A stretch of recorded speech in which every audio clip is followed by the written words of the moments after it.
Empathize yang kelompok kami dapatkan berdasarkan artikel yang telah kami baca adalah memahami kebutuhan masyarakat perkotaan, terutama kelompok rentan yang terdampak oleh urbanisasi dan perubahan iklim. Artikel ini menyoroti bagaimana masyarakat miskin perkotaan seringkali menerima dampak terbesar dengan kemampuan adaptasi yang minim.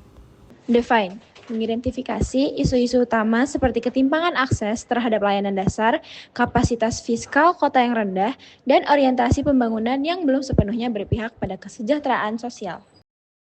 Ideate, yang pertama adalah mobilitas berkelanjutan. Adaptasi konsep Low Emission Zone (LEZ) dari kota-kota global ke Jakarta dan kota-kota lainnya.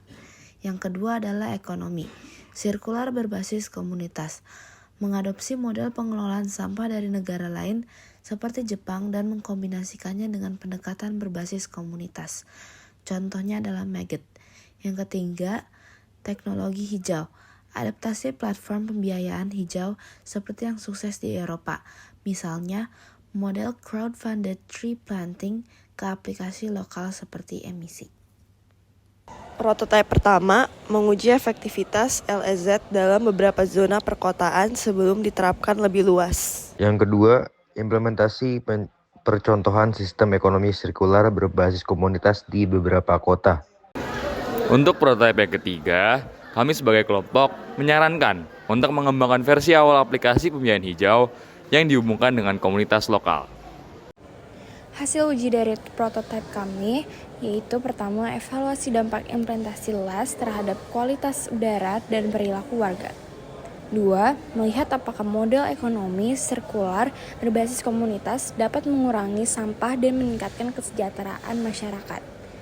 3. Mengukur keterlibatan masyarakat dalam platform pembiayaan hijau dan dampaknya terhadap penghijauan kota.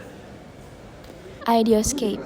Istilah ideoscape dalam teori Arjun Appadurai merujuk pada aliran ide, konsep politik, dan ideologi yang bergerak melintasi batas-batas negara dalam era globalisasi. Globalisasi melalui ideoscape menyebarkan ide keberlanjutan ke Indonesia, tetapi setiap kota mengadaptasinya secara unik sesuai tantangan lokal. Dengan design thinking, gagasan global seperti low emission zone dan ekonomi sirkular tidak sekedar ditiru, melainkan dikontekstualisasikan agar inklusif dan relevan. Proses empathize, define, ideate, prototype, dan test memastikan bahwa ide-ide global ini diterjemahkan ke dalam solusi yang sesuai dengan kebutuhan dan realitas masyarakat perkotaan Indonesia. Kesimpulannya adalah pembangunan kota yang berkelanjutan di Indonesia merupakan pendekatan yang human-centered, di mana kebutuhan dan tantangan masyarakat, terutama kelompok rentan, menjadi fokus utama, dan proses ini dimulai dengan empati untuk memahami kondisi masyarakat perkotaan yang terpinggirkan. Dilanjutkan dengan definisi masalah yang jelas terkait ketimpangan akses dan kapasitas kota yang terbatas.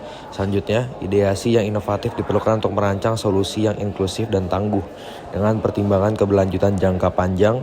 Dan yang terakhir, meskipun tidak dijelaskan secara lengkap atau eksplisit, tahap prototipe dan pengujian tetap penting untuk memastikan bahwa solusi yang diusulkan dapat diimplementasikan dengan efektif dan beradaptasi dengan konteks lokal.